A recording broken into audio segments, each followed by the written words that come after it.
ನಮಸ್ಕಾರ ಸ್ನೇಹಿತರೆ, ನಾನು ಹನುಮಂತ್ ಮಾಗಿ. ಸ್ನೇಹಿತರೆ, ನಿನ್ನೆಯ ಬಿಗ್ ಬಾಸ್ ಎಪಿಸೋಡನ್ನು ನೀವೆಲ್ಲರೂ ಕೂಡ ಗಮನಿಸಿದ್ದೀರಿ ಅಂತ ಅಂದ್ಕೊಳ್ತೀನಿ.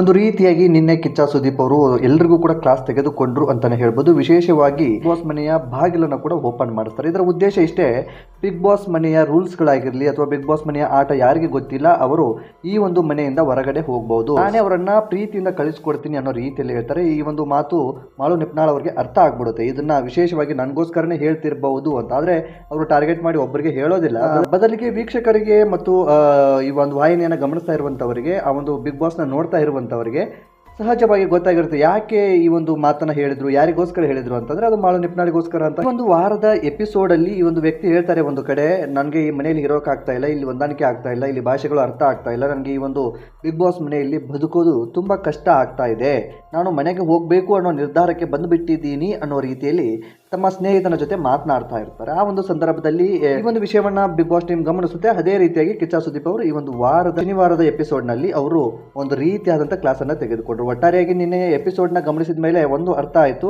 ಕೇವಲ ಅಲ್ಲಿ ರೂಲ್ಸ್ ಬ್ರೇಕ್ ಗಳನ್ನ ಮಾಡೋದು ಅಥವಾ ಬಿಗ್ ಬಾಸ್ ಆಟ ಏನು ಎಂಬುದನ್ನ ಗೊತ್ತಿಲ್ಲ ಅನ್ನೋ ಮಟ್ಟಕ್ಕೆ ಕೆಲವೊಂದಿಷ್ಟು ಜನ ಸ್ಪರ್ಧಿಗಳು ಆಟವನ್ನ ಆಡ್ತಾ ಇರುವಂತಹದ್ದು.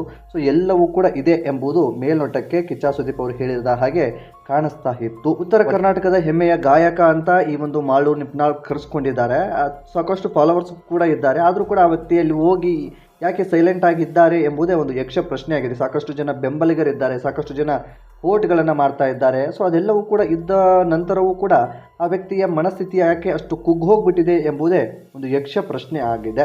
ಇನ್ನು ಮಾಳು ನಿಪ್ನಾಳ್ ಅವರು ಕೂಡ ಮನೆಗೆ ಹೋಗುವವರ ಲಿಸ್ಟಿನಲ್ಲಿಯೇ ಇದ್ದಾರೆ. ಅವರ ಹೋಗ್ತಾರೋ ಅಥವಾ ಬೇರೆ ಯಾರು ಹೋಗ್ತಾರೋ ಎಂಬುದನ್ನು ಎಲ್ಲರೂ ಕೂಡ ಕಾದು ನೋಡಬೇಕಾಗಿದೆ. ಸೊ ಅಂಕಿಅಂಶಗಳ ಪ್ರಕಾರ ಯಾರ್ಯಾರು ಹೋಗ್ಬೋದು ಎಂಬುದನ್ನು ನಾನು ಕಳೆದ ವಿಡಿಯೋದಲ್ಲೂ ಕೂಡ ನಾನು ತಿಳಿಸ್ಕೊಟ್ಟಿದ್ದೆ. ಆ ಒಂದು ವಿಡಿಯೋನ ಗಮನಿಸಿಲ್ಲ ಅಂದರೆ ಗಮನಿಸಿ. ಈ ಒಂದು ವಿಡಿಯೋದಲ್ಲಿ ಆ ಒಂದು ಮಾಹಿತಿಯನ್ನು ಹೇಳೋದು ಒಂದು ಕಾಲಹರಣ ಮಾಡಿದ ಹಾಗೆ ಆಗುತ್ತೆ. ಹಾಗಾಗಿ ಆ ಒಂದು ವಿಡಿಯೋನ ಕೂಡ ಗಮನಿಸಿಲ್ಲ ಅಂದರೆ ಈ ಕೂಡಲೇ ಗಮನಿಸಿಕೊಂಡು ಬನ್ನಿ. ನಿಮ್ಮ ಅಭಿಪ್ರಾಯ ಏನು ಎಂಬುದನ್ನು ಕಾಮೆಂಟ್ ಮಾಡಿ. ಆದಷ್ಟು ಈ ವಿಡಿಯೋನ ನಿಮ್ಮ ಫ್ರೆಂಡ್ಸ್ ಹಾಗೂ ಫ್ಯಾಮಿಲಿಗೂ ಕೂಡ ಶೇರ್ ಮಾಡಿ. ನೀವೇನಾದರೂ ಸಬ್ಸ್ಕ್ರೈಬ್ ಮಾಡಿಕೊಳ್ಳೋದ ನಮ್ಮ ಚಾನಲ್ನ ನೋಡ್ತಾ ಇದ್ದರೆ ಈ ಕೂಡಲೇ ಸಬ್ಸ್ಕ್ರೈಬ್ ಮಾಡಿ. ಹೆಚ್ಚಿನ ವಿಡಿಯೋಗಳಿಗಾಗಿ ನೋಟಿಫಿಕೇಶನ್ ಬೆಲ್ ಐಕನ್ ಕೂಡ ಕ್ಲಿಕ್ ಮಾಡಿಕೊಳ್ಳಿ. ಮತ್ತು ಮುಂದಿನ ವಿಡಿಯೋದಲ್ಲಿ ಸಿಗೋಣ ಸ್ನೇಹಿತರೆ. ನಮಸ್ಕಾರ.